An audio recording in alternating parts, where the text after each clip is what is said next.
అన్నమయ్య జిల్లా రాయచోటి మండలం చెన్నముక్కపల్లె గ్రామంలో వీఆర్ఓగా విధులు నిర్వహిస్తున్నాను. నేను దాదాపుగా లాస్ట్ ఇయర్ 2023 జూన్ నుంచి చెన్నముక్కపల్లె 1లో గ్రామ రెవెన్యూ అధికారిగా పనిచేస్తున్నానండి. నాకు గత కొంతకాలంగా చవ్వాకుల రాజేష్ అనే అతను మానసికంగా చాలా వేధిస్తున్నాడు.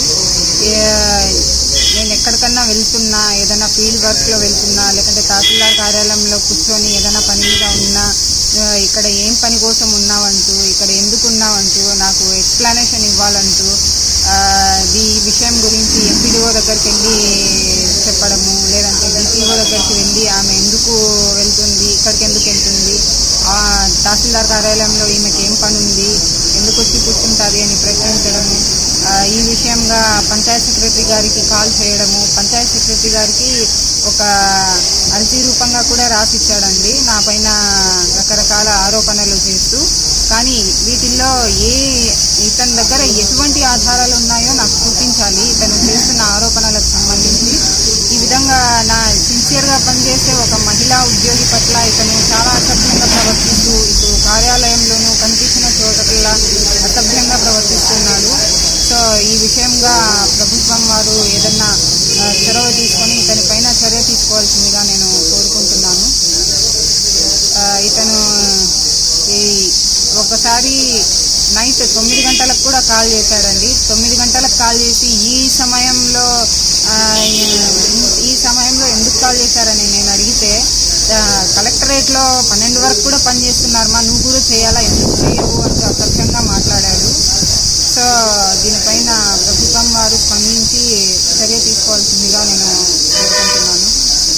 అంటే చవాకుల రాజేష్కి మీపై పెత్తనం చెల్లించడానికి అధికారం ఏముందిమా? ఆయన మీ పై అధికారినా లేదా ఏదైనా పార్టీకి చెందిన నాయకుడా?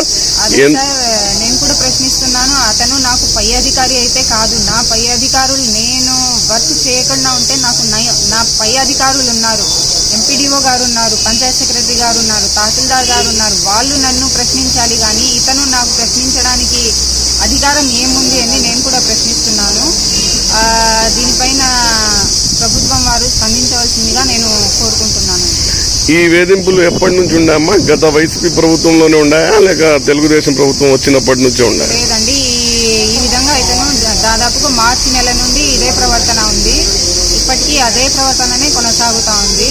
ఇతని ప్రవర్తన మార్చుకుంటాడు అనుకుంటే మార్చుకునే పద్ధతి ఏమీ లేదు, కానీ నా పైన రకరకాల ఆరోపణలు చేస్తూ ఇటు ఎంపీడీఓ ఇటు ఆర్డీఓ ఆఫీస్లోనూ ఒక అర్జీ రూపంగా ఇచ్చాడు. ఇక్కడ పంచాయత్ సెక్రటరీ గారికి కూడా ఒక అర్జీ రూపంగా ఇచ్చాడు. పంచాయత్ సెక్రటరీ గారు కూడా అతనికి లిఖితపూర్వకంగా రాసి ఇచ్చారు.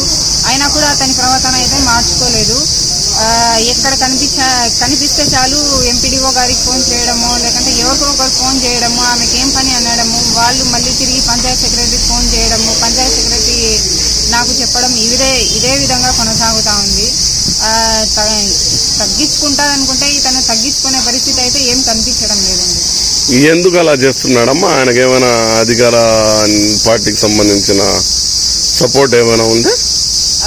అదైతే తెలియదు, కానీ ఇతనైతే ఈ విధంగా ప్రవర్తిస్తున్నాడు. ఇతనికి గతంలో ఒక రింగ్ రోడ్డు విషయంలో ఒక సమస్య ఉంది.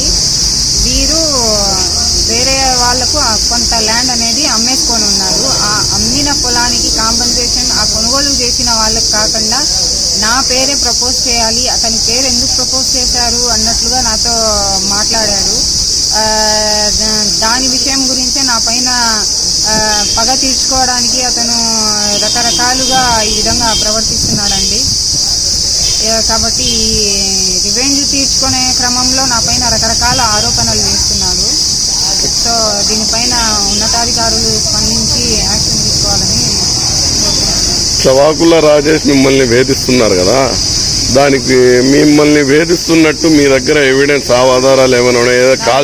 కాల్ చేసి వేధిస్తున్నారా? ఆఫీస్కి వచ్చి వేధిస్తున్నారా? ఏ రకంగా వేధిస్తున్నారు? కాల్స్ చేసి అయితే వేధించడం లేదండి, కాల్స్ చేయడం లేదు. కనిపించిన చోటల్లా ఈ విధంగా చూడడము, అది తీసుకొని ఉన్నతాధికారుల దగ్గరికి వెళ్ళడం, ఆయన మీద యాక్షన్ తీసుకోండి అని డిపిఓ మేడం గారికి చాలా సార్లు స్వయంగానూ కలిశాడు. ప్లస్ కాల్స్ చేసి కూడా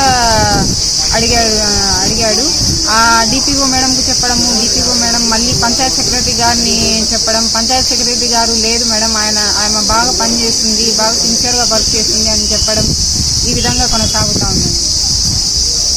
అంటే కేవలం కక్షపూరితంగానే మిమ్మల్ని కేవలం ఆ ల్యాండ్ అక్విజిషన్ లో వాళ్ళు అమ్మిన పొలానికి ఆ కొనుగోలుదారుని పేరు పెట్టిన దాని ఆ రివెంజ్ తీర్చుకోవడం కోసమే ఇతను ఈ విధంగా ప్రవర్తిస్తున్నాడు.